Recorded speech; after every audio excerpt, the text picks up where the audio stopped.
geniuses Glenn Beck and Phil Robertson of Duck Dynasty discussed what's most important to them in a politician. This is Rich. So I'm going to tell you what you've never heard and I've never heard from any politician since I've been on this earth.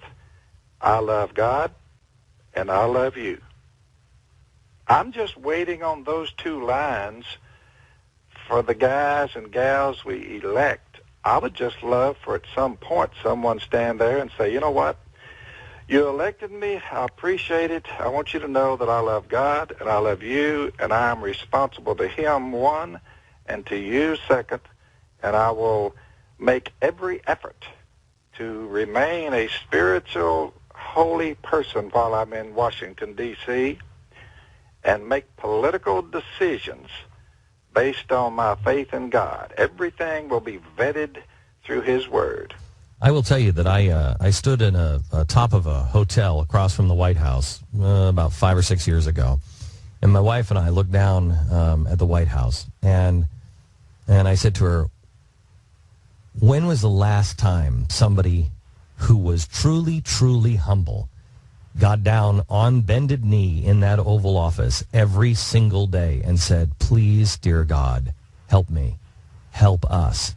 How do I serve? How do we become a servant? Is my point. Yeah.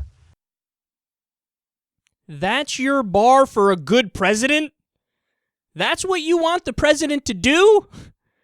Get down and pray as Putin goes into Ukraine, Syria continues to fight, ISIS takes over the Middle East, the healthcare system is falling apart, the economy is probably going to do the same soon, worse than the recession in 2008 because we have massive deregulation and record income inequality and you name it.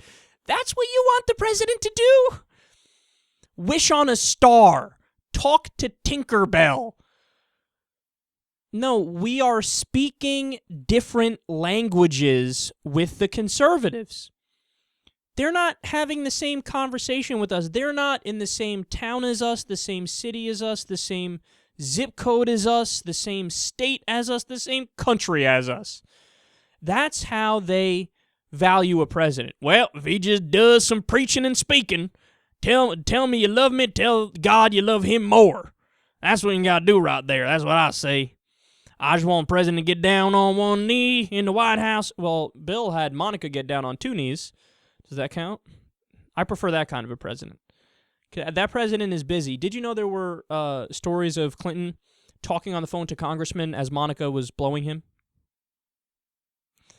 Now, the extramarital affair was fucked up for Hillary and for his family life and for his personal life and stuff like that. But the dude was working. He was so busy he had to go outside and you, come here, blow me. By the way, I 100% stole that joke from Dave Chappelle, but that's actually what he did. He's like, I need something with a wig on around me or something. I don't care. It could be he, she, he, we, she. It could be a horse. I don't give a fuck. Just blow me. I feel like that's a mediocre Clinton impression. Is it? I'll leave it up to you guys. But look at what they said. I love God and I love you. That's what I want a politician to say. Okay, Republicans say that. And then, by the way, they only vote in favor of what Merrill Lynch wants. All they care about is the big banks and the Wall Street firms and ExxonMobil and Chevron and BP and Walmart and corporate welfare. So they might say they love you and love God, but they're fucking you behind the back. But Phil Robertson doesn't even acknowledge that the Republicans say what he wants them to say. And then put God first and me second. That's dangerous, man. That's dangerous. You're saying I would prefer a president who doesn't listen to the people, so who doesn't abide by the principles of democracy. I would rather have somebody that goes with God over the people. Yeah, where else do they do that? Who else does that? I believe it's the Taliban, among many others. The Saudi Arabian government, the Iranian government. I mean, if you really want that kind of a system, they have places where that exists. Make political decisions based on God, based on religion. Well, that would be gross, no matter what religion you pick. Because look, I mean, if you go literally by the Bible, yeah, Jesus has plenty of beautiful things he's in favor of, like redistribution of wealth and taxing the rich and not fighting wars. He's a pacifist. I'm not even that liberal. I'm a non-interventionist, not a pacifist. So, yeah, he has those good ideas, but that's not what Phil Robertson means. Phil Robertson loves war, loves the rich. He is rich. And what does he mean? Gays, stop the abortion. But if you actually followed all the social shit in the Bible, okay, we have to ban the fish market. No more shrimp, no more crab, no more shellfish, no more anything. We have to make women sleep under a tent outside when they have their period, because that's in the Bible. Sorry, you're not allowed to touch your wife when she's on her period in any way.